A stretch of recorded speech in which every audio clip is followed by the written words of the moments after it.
Jadi la ilaha. Apa mana ilah yang kedua? Tadi apa? Tuhan yang disembah, yang kita beribadah kepadanya. Yang kedua, al-ilah bermakna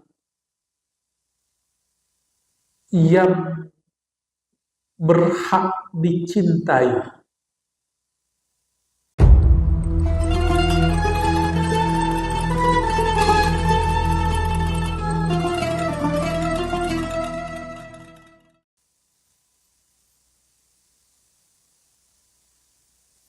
Qala Sayyidina Abdullah bin Abbas wa ghairuhu kalimatut thayyibah, al-kalimatut thayyibah hiya la ilaha illallah.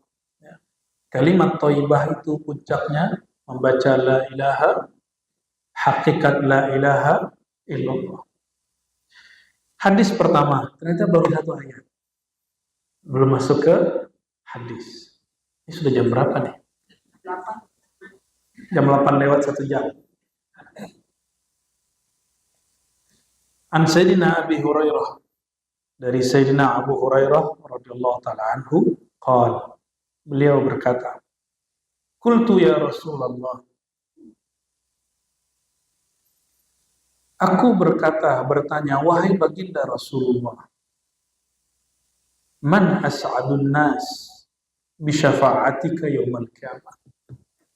Siapakah orang yang paling berbahagia, paling senang, paling happy dengan syafaat engkau pada hari kiamat? Nama kita masuk nggak? Kita cek dulu ya. Ini kan nama yang dikasih orang tua. Kalau orang rajin sholawat, maka Rasulullah pun kasih dia nama. Minimal namanya pencinta sholawat. Ya, grup pencinta itu nama juga. Tapi di sini jawabannya agak panjang. Ya. Apa kata Nabi SAW? Laqad zonantu ya Abu Hurairah. Aku kira dan perkiraanku benar, wahai Abu Hurairah. Allah yas'alani an hadzal hadis. Pertanyaan ini tidak akan ditanyakan ahadun oleh seorang pun sampai engkau bertanya. Maka yang pertama kali nanya ini siapa? Jadi Abu Hurairah ini cerdasnya. Beliau bertanya tidak hanya tentang pahala la ilaha illallah, tapi target beliau satu. Orang yang paling diperhatikan Nabi nanti di akhirat siapa? Lamma ra'aitu min hirsika 'alal hadis. Dan aku melihat engkau memang suka kepada hadis. Abu Hurairah ini Bapak Ibu dibenci di kalangan Syiah Rafidhah dan di kalangan Islam liberal. Dan di kalangan beberapa ustadz-ustadz yang terpengaruh. Yang dari kampungnya Pak Mehmet, bukan Indramayu baru meninggal, Buya Syakur sempat terjebak itu. Beliau sempat membicarakan hal yang negatif tentang Abu Hurairah. Ya, kita berbaik sangka semoga beliau itu murni intelektual, bukan sebagai suatu hal yang sifatnya spiritual. Dan kita doakan almarhum Allah ampuni zallat tergelincirnya kalam-kalam beliau. Karena manfaat kalam-kalam beliau lebih banyak daripada kata-kata yang negatif itu. Ya, dan saya tidak sepakat dengan orang mengatakan beliau ini murtad. Yang mengatakan beliau ini murtad itu salah paham. Kurang mengerti tentang kalamnya beliau apa. Nggak mengerti maksudnya. Beliau itu nggak pernah bilang Islam tidak sempurna, bukan. Islamnya Rasulullah sempurna, Islamnya ente nggak sempurna. Al-yawma akmaltu lakum dinakum, pada hari ini aku sempurnakan Islam sebagai agama engkau, wahai Muhammad. Kita berislam kan belum sempurna. Maksud beliau begitu, cuma digiring. Islam belum sempurna. Lalu ada ustadz-ustadz yang juga ustadz ini yang menyesat-nyesatkan ulama-ulama kita di Sumatera, di Jawa. Ini juga yang dijadikan rujukan ya, untuk mengkafirkan kiai kita. Nauzubillah min. Jadi saya mulai khawatir Bapak Ibu, nanti perangnya tidak hanya Aswaja lawan Wahabi. Ini kekhawatiran saya. nanti Ustadz ahlu sunnah, kiai-kiai ahlu sunnah, aswaja sunni, bentrok dengan sunni, saling sesat menyesatkan, kafir mengkafirkan. Nah ini sudah mulai, ini sudah nauzubillah min. Nah, nanti jamaah jangan ikut-ikutan, orang nggak ngerti juga kok ikut-ikutan. Jadi Abu Hurairah, kalau beliau ini kita bully, kita persalahkan, dan kita tidak mengikuti ungkapan ahli hadis tentang Abu Hurairah, ada 5.000 hadis hilang, dibuang. 5.000 hadis itu mencakup akidah, ibadah, dan tasawuf. 5.000 hadis itu sedikit atau banyak? Udah pernah baca hadis 5.000 belum? Sama guru saya Kiai Ali Mustafa Yakub, ngajinya cuma ngaji 40 hadis kan? Khatam ya? Dulu 40 hadisnya gak khatam. Gimana 5.000? Ini Abu Hurairah mau dibully. Berarti kita membuang 5.000 hadisnya. Bayangkan.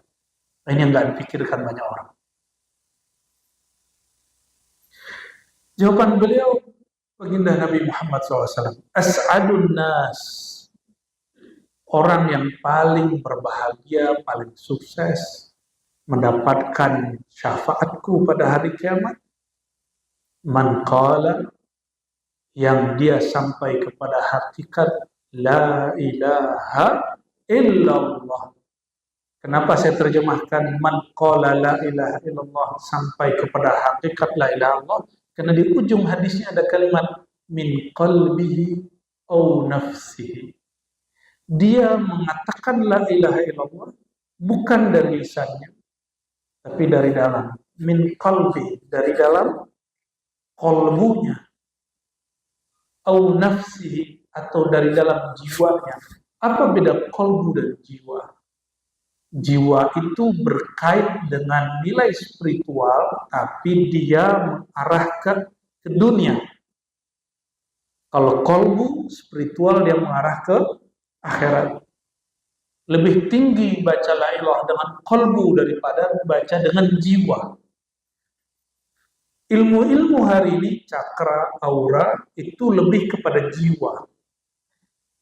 Ya. Jadi misalnya diam lalu melihat ada pancaran warna, itu warna cakra, warna aura. Atau ada yang nyebut prana, atau apalah itu istilah-istilah mereka. Ya. Kalau dalam tarekat disebut titik latifah, lalu mempunyai warna. Itu warna dari jiwa, bukan warna dari qalbu. Jadi betul, masing-masing kita ini ada warna. Dan itu ada ayatnya. Surat Ar-Rum, mulai dari ayat 21 sampai 20 berapa itu? 27, 28, 29, dan Allah menyebutkan tentang salah satu tanda kebesaran Allah, warna-warna beragam. Tidak hanya warna kulit, tapi juga warna jiwa. Warna jiwa, ya. Terlepas dari jiwanya atau qalbunya, yang paling penting dia mempunyai hakikat la ilaha illallah. Apa makna la ilaha? Ilah, apa arti ilah? Tuhan yang disembah. Apa bedanya ilah dengan Rabb?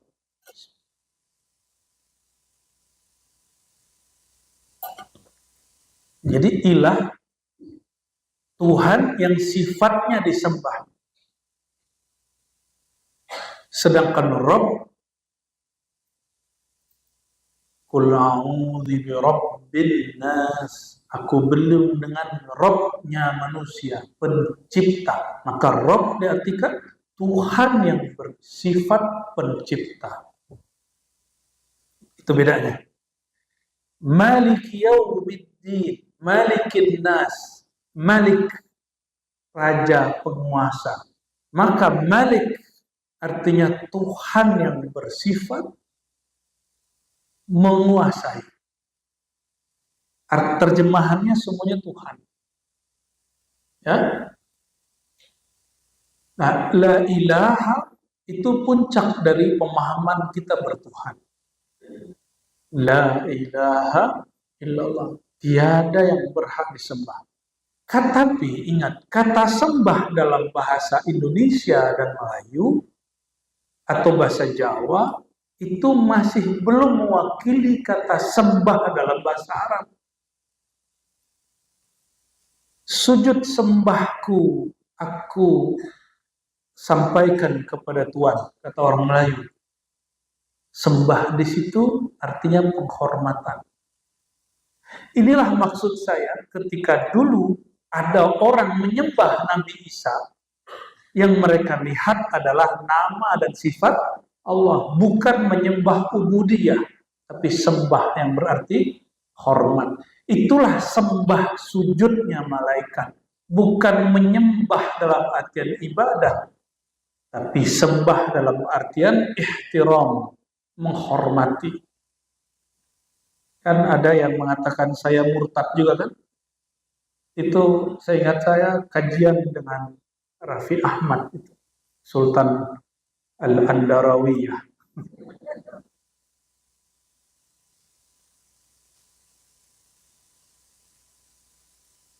Jadi kata sembah, saya mohon maaf ini bukan sukuisme, saya orang Minangkabau, orang Padang. Orang Padang tuh nggak mau disebut Padang, Bapak Ibu. Orang Padang maunya disebut orang Minangkabau. Ya, tapi karena masakan Padang sudah viral, ya, begitulah. Ya. Di Tanah Abang bukan orang Padang, dia orang Payakumbuh, dia orang Bukit Tinggi, ngakunya orang karena sudah sebutan. Hatta presiden pun nyebut orang Minang itu orang Padang karena sudah menjadi bahasa. Ya. Nah, dalam bahasa kami itu Melayu lama masih kami pakai, Melayu Minangkabau yang lama sekali. Yang sekarang orang Melayu pun sudah nggak pakai bahasa itu. Ya, jadi kalau lagi ada rapat-rapat ketua-ketua suku, datuk-datuk, itu si datuk ngomong ini datuk ini Bapak Ibu cuma tersesat di Jakarta, ya, nyasar dia. Ngomong gitu, sembah kami, gimana? Nah, gitu ya. Sembah kami sampaikan kepada Tuhan, gitu. Sembah. Malaikat sujud kepada Nabi Adam itu menyembah atau menghormati. Menyembah ibadah atau menyembah menghormati. Ya. Tari persembahan, apakah itu tari ibadah? Paham? Jadi jangan gampang memurtad-murtadkan orang, nggak ngerti nanya. Nggak ngerti nanya.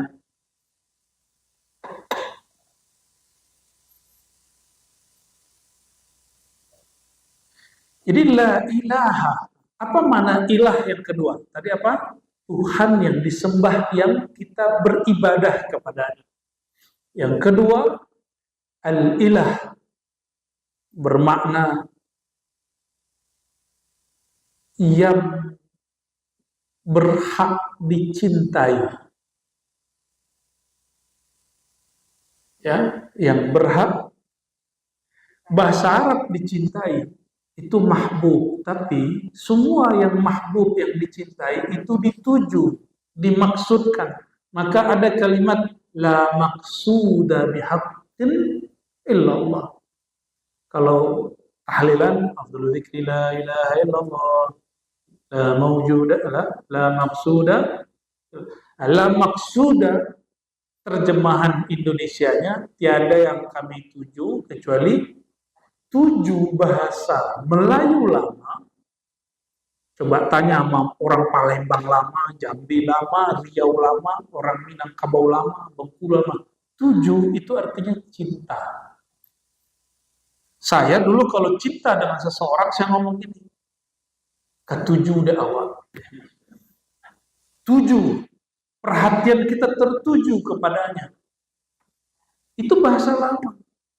Cuma terjemahan kitab tidak di-upgrade, padahal makhluknya sudah berkembang.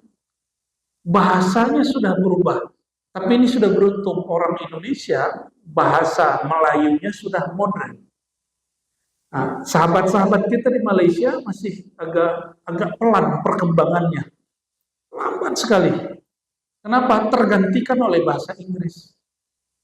Akhirnya hari ini anak-anak muda Malaysia ketika berbicara Melayu, Inggrisnya campur. Jadi struktur Melayunya sudah nggak murni. Ya, sudah nggak murni. Di Indonesia, alhamdulillah ahli-ahli bahasa ini berkembang terus, semakin mudah subjek, predikat, objek. Kalau mereka bisa Melayu, ribet. Nerjemahnya ribet. Ya, saya buka bukunya Chapter of Asingkili, saya harus pindahin dulu, buka kamus dulu. Jadi kamus Indonesia modernnya ditaruh, menjadi orang lama dulu. Untung saya dulu pernah 5 tahun bergaul dengan orang-orang tua. Jadi umur saya waktu itu masih 15 tahun, gaulnya sama orang 70 tahun. Tua nggak tuh? Jadi awal mereka ngomong nggak ngerti, mereka ngomong apa? Ternyata struktur Melayu lama. Ya. Nah, Bapak Ibu yang bukan Allah, yang dituju la maksuda itu maksudnya tiada yang betul-betul dicintai kecuali hanya Allah. Kalau jatuh cinta dengan seseorang, kepikiran terus nggak? Bener. Pak Mehmet pernah jatuh cinta nggak? Berapa kali? Berkali-kali. Cinta ini juga ada yang cinta berdasarkan akal. Akal kita senang sama orang cerdas. Ada yang berdasarkan dompet, senang sama orang kaya. Ada yang berdasarkan keindahan wajah. Maka kita cinta dengan orang yang cantik. Duduk sama orang cantik ketus. Mau nggak? Sama orang gagah belagu. Sama orang cantik oon. Sama orang gagah tapi gemulai. Mau nggak? Ya nggak mau. Ya. Jadi langsung mundur 1000 langkah.